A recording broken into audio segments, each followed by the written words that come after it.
और एक और अहम खबर आपको बता दें, कोलकाता रेप मर्डर केस से जुड़ी हुई 2 सिक्योरिटी गार्ड्स का भी पॉलीग्राफी टेस्ट हुआ है। अब तक 10 टेस्ट हुए हैं इस मामले में। वहीं इस मामले में कसूरवारों को सजा देने की मांग को लेकर आज टीएमसी स्टूडेंट यूनियन भी एहतजाज करेगी। साथ ही ममता बनर्जी की तरफ से दिए गए बयान के खिलाफ दिल्ली में शिकायत दर्ज कराई गई है। पटना के गांधी मैदान थाने में भी बीजेपी लीडरान ने एफआईआर दर्ज कराई। बीजेपी ने ममता बनर्जी के तबसरे को बताया है भड़काऊ बयान। तो अहम खबर इस वक्त आपको बता रहे हैं कि 2 सिक्योरिटी गार्ड्स का भी पॉलीग्राफ टेस्ट हुआ है इस मामले में और अब तक 10 लोगों के टेस्ट हो चुके हैं और सीबीआई को कई अहम सुराग भी हाथ लगते हुए जा रहे हैं ताकि इस पूरे मामले की तह तक पहुंचा जा सके और पता लगाया जा सके कि आखिर कौन इसके पीछे है। वहीं मामले में कसूरवार को सजा देने की मांग को लेकर आज टीएमसी स्टूडेंट यूनियन भी एहतजाज करेगी। साथ ही ममता बनर्जी की तरफ से दिए गए बयान के खिलाफ दिल्ली में शिकायत दर्ज कराई गई है।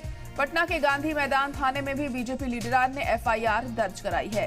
बीजेपी ने ममता बनर्जी के तबसरे को भड़काऊ बताया है। तो इस मुद्दे पर सियासत लगातार गर्माती हुई दिखाई दे रही है। बीजेपी ममता सरकार को घेरने में लगी हुई है।